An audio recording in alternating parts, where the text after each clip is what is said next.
श्री कृष्ण वाणी आपके लिए प्रस्तुत है गीता ज्ञान सुगम भाषा में। ईश्वर करे मेरा लक्ष्य आपका महान अवसर बने।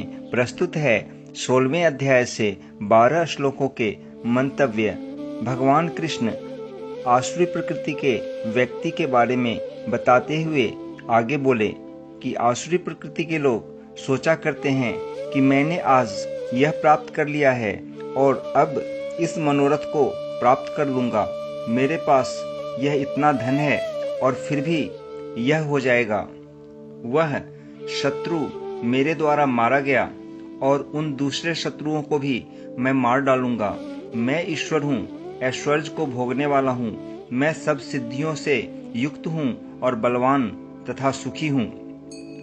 मैं बड़ा धनी और बड़े कुटुंब वाला हूँ। मेरे समान दूसरा कौन है?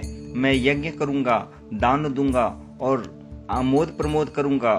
इस प्रकार अज्ञान से मोहित रहने वाला तथा अनेक प्रकार से भ्रमित चित्त वाले मोह रूप जाल से समावृत और विषय भोगों में अत्यंत आसक्त आसुर लोग महान अपवित्र नरक में गिरते हैं। वे अपने आप को ही श्रेष्ठ मानने वाले घमंडी पुरुष धन और मान के मद से युक्त होकर केवल नाम मात्र के यज्ञों द्वारा पाखंड से शास्त्र विधि रहित यजन करते हैं। वे अहंकार, बल, घमंड, कामना और क्रोधादि के परायण और दूसरों की निंदा करने वाले पुरुष अपने और दूसरों के शरीर में स्थित मुझ अंतर्यामी से द्वेष करने वाले होते हैं। उन द्वेष करने वाले पापाचारी और क्रूर कर्मी नराधमों को मैं संसार में बार बार आसुरी योनियों में ही डालता हूँ। हे अर्जुन, वे मूढ़ मुझको न प्राप्त होकर ही जन्म जन्म में आसुरी योनि को प्राप्त होते हैं, फिर उससे भी अति नीच गति को ही प्राप्त होते हैं, अर्थात घोर नरकों में पड़ते हैं।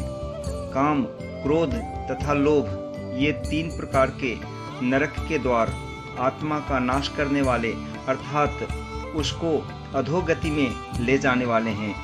अतएव इन तीनों को त्याग देना चाहिए।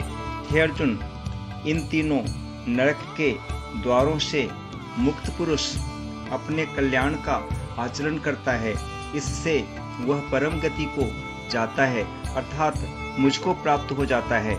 जो पुरुष शास्त्र विधि को त्याग कर अपनी इच्छा से मनमाना आचरण करता है वह न सिद्धि को प्राप्त होता है, न परम गति को और न सुख को ही।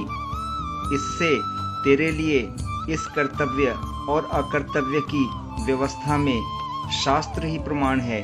ऐसा जानकर तू शास्त्र विधि से नियत कर्म ही करने योग्य है। तथास्तु।